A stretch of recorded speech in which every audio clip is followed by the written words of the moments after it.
Dans cette vidéo, on va voir comment créer un devis directement depuis HubSpot en reprenant les informations d'une transaction. Donc, dans cet exemple-là, on est sur notre pipeline de transaction, on est en phase devis envoyé. Ce qu'on a déjà au préalable, c'est informer les lignes de produits. Donc, qu'est-ce qu'on va vendre avec le prix hors taxe, une TVA et, si besoin, une remise. Donc nous, ce qu'on veut, c'est que quand on clique ici sur ajouter, c'est qu'on utilise le modèle de devis avec déjà les informations pré-remplies. Dans cette vidéo-là, on va voir comment créer ce modèle-là. Donc pour ça, on va dans paramètres, devis. Ici, c'est assez important, c'est l'expiration, la durée d'expiration du devis par défaut. Donc moi, je mets 7 jours. 7 jours, ça m'évite d'avoir des devis qui traînent dans la nature.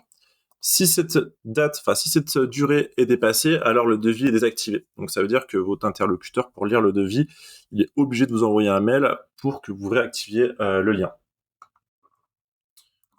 On va aller dans modèle et on va faire personnaliser le modèle par défaut. Donc ça, c'est les modèles par défaut de HubSpot qui sont pas du tout personnalisés. Donc moi, je recommande dès que vous avez créé votre premier modèle, de désactiver cela. Par défaut, HubSpot vous propose 5 modèles. Donc le basique, celui qu'on vient de voir, le moderne, l'original et les propositions.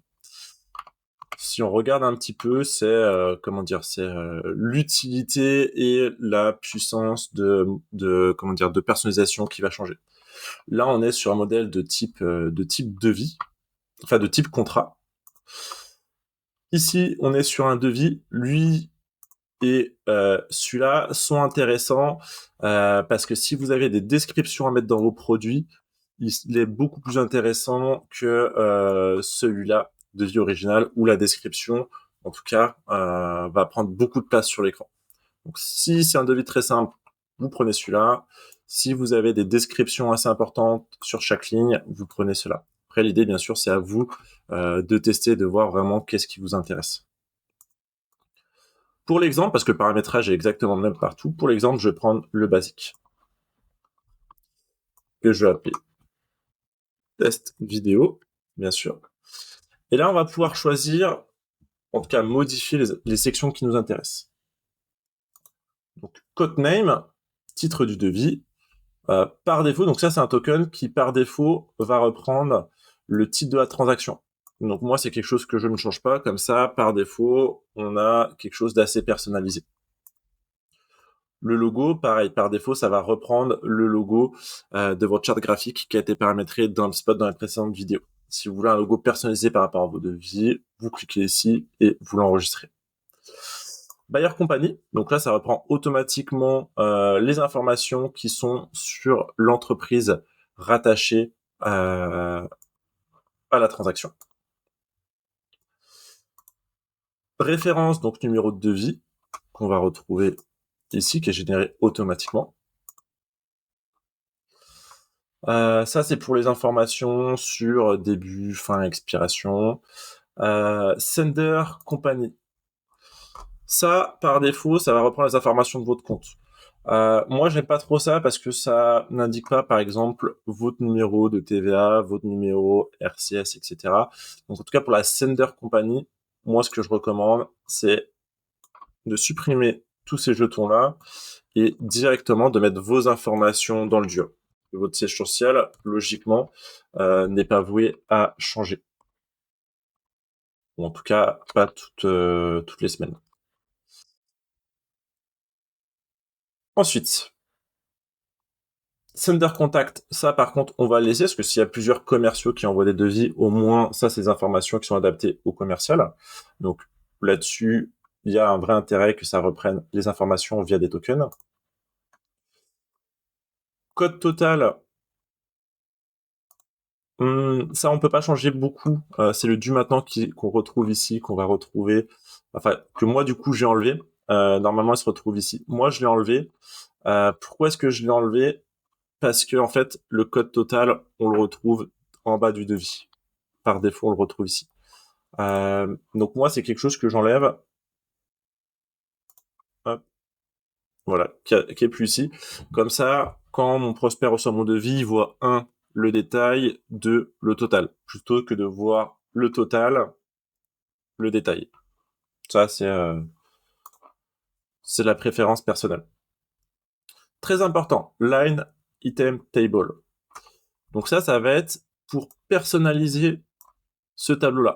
Par défaut, produit, quantité, prix. Moi, ce que j'aime bien ajouter, tac, ici, ça va être par exemple le prix unitaire. Parce que là, on a justement quantité prix, mais on ne connaît pas le prix unitaire. Si par exemple ici on en a 15, c'est à la personne de faire le calcul. Donc, unitaire, qui correspond à ça. J'ai fait retour, je me suis trompé. Hop, donc prix unitaire que je vais remonter au-dessus de la quantité. Donc comme ça, on va avoir produit, quantité, prix unitaire, prix final. Ici, c'est les options que vous ajoutez ou pas, qui correspondent aux infos là et aux infos là. Ensuite, échelonnement de paiement, tout ça, c'est des niveaux de titres, c'est de la personnalisation écrite. Donc, je vous laisserai le découvrir. Paiement, c'est si vous passez par Stripe. Donc, c'est-à-dire que vous pouvez ajouter Stripe pour que les personnes puissent payer directement sur votre devis. À vous de voir, je sais que HubSpot prend un pourcentage sur ce paiement-là. Selon les situations, ça peut être utile. Selon d'autres, il faut mieux passer en direct par Stripe ou par une facture. Très important, les deux dernières sections, comment and term. Je vais commencer par terme. Terme, ça va être vos CGV. Par défaut, condition d'achat, c'est marqué durée. Donc, durée, c'est une mauvaise traduction, en fait. C'est un token qui permet de récupérer les informations du deal. Lui, on va le laisser. Il est très, très important. Par contre, vos CGV, c'est aussi quelque chose qui peut être dans le dur. Donc, moi, je vais faire copier-coller des miennes. Donc, bien sûr, je vais garder le token, mais du coup, moi, dans le dur, je vais copier mes conditions générales de vente, qui apparaissent directement ici, après le token. Vous allez voir plus tard à quoi sert ce fameux durée. Comment, pareil, commentaire à l'acheteur, ça va récupérer les informations customisées qu'on va mettre sur le deal. Donc ça, bien sûr, à laisser. Je recommande pas forcément de mettre des informations dans le dur sur la partie commentaire parce que sinon, elles vont se retrouver sur tous vos devis. Et une fois que vous avez fait ça, tout est bon, il n'y a plus qu'à enregistrer. Donc là, c'est bon, votre modèle de devis est disponible. Ce qui fait que si je retourne ici sur ma transaction, je réactualise pour qu'ils comprennent que j'ai créé un nouveau devis. Ligne de produit, je vais juste la modifier et je vais mettre une quantité à 6 par exemple. Donc là, ça me demande si je veux actualiser le montant de la transaction. Oui, bien sûr, je veux actualiser le montant de la transaction. Devis envoyé. Ok, je crée mon devis. Ok, je l'envoie à Daniel. On est bien sur l'entreprise Clax, parce que Daniel est rattaché à Clax. D'ailleurs, je vais changer parce que c'est peut-être un peu source de confusion pour cette démonstration. Donc, je vais supprimer Clax de ce devis-là.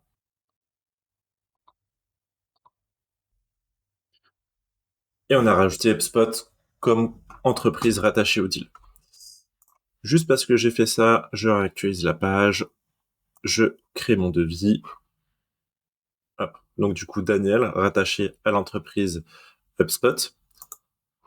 Si j'ai envie de modifier les informations qui sont liées au siège social, je peux le faire directement ici.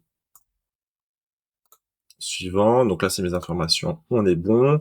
Ma fameuse ligne de produit. Si je veux en rajouter d'autres au dernier moment, ajouter ici, donc soit depuis la bibliothèque, soit créer une ligne de produit personnalisée. On a le prix unitaire, la quantité, une remise, un taux de taxe, etc., etc. Donc, on peut avoir plusieurs taux de taxe ici, et après on peut faire des remises globales ou des taux de taxe globales selon ce que vous voulez. Échelonnement de paiement. Donc là, ça va être par exemple 50% après réception et 50% sur cette date-là. Suivant. Là, c'est le gros avantage d'HubSpot, c'est que vous pouvez avoir de la signature électronique. Donc moi, ce que je recommande sur les devis HubSpot, c'est bien sûr inclure la signature électronique, qui va être à faire par cette adresse mail-là. Vous pouvez aussi faire de la contre-signature, donc ça, c'est pour l'interne. Suivant.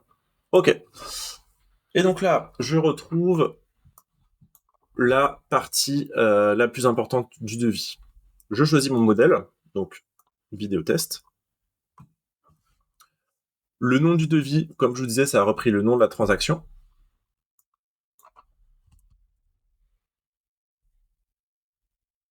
Que je vais pouvoir modifier au dernier moment et qui va se modifier ici.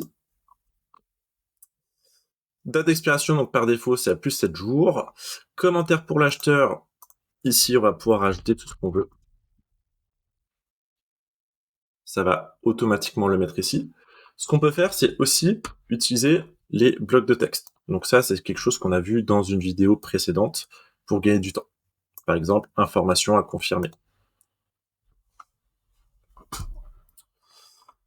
Pour la partie conditions générales d'achat, ce que je vous disais, c'est que ce qu'on a créé dans le dur apparaît bien sur le devis, et le fameux token durée qui était mal traduit, en fait, correspond à si vous voulez ajouter des CGV particulières.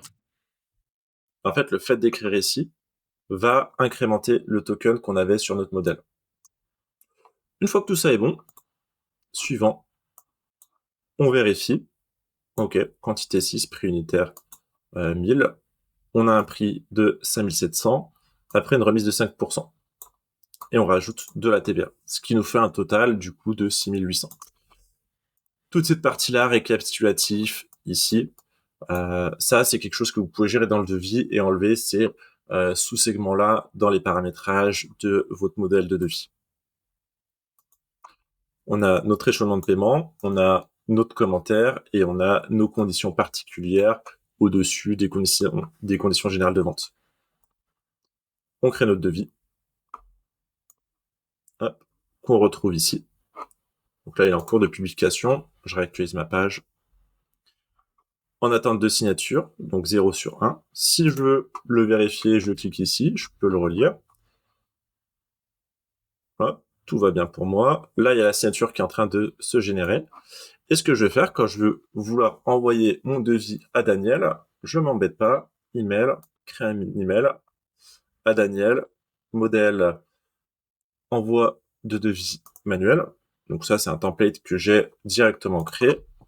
Devis, 2 petits points, je vais chercher mon devis ici, et automatiquement, ça me colle le lien qui se trouve ici. Quand Daniel cliquera dessus, il n'aura plus qu'à cliquer sur vérifier pour signer. Et moi, j'ai qu'à cliquer sur envoyer, et il va recevoir le devis. Après, c'est la gestion de pipeline, donc devis envoyé, j'ai envoyé le devis, on est en prise de décision, ok, je m'oblige à renseigner ces informations-là, et ensuite, donc là, par exemple, on est sur quelque chose de plutôt positif, je le sens bien, ce devis-là. On parle de Sales Pro. Et voilà, prise de décision. Et derrière, j'ai l'automatisation pour me relancer si au bout, par exemple, de 5 jours, il n'a pas répondu ou il n'a pas encore signé le devis pour que moi, je puisse le relancer.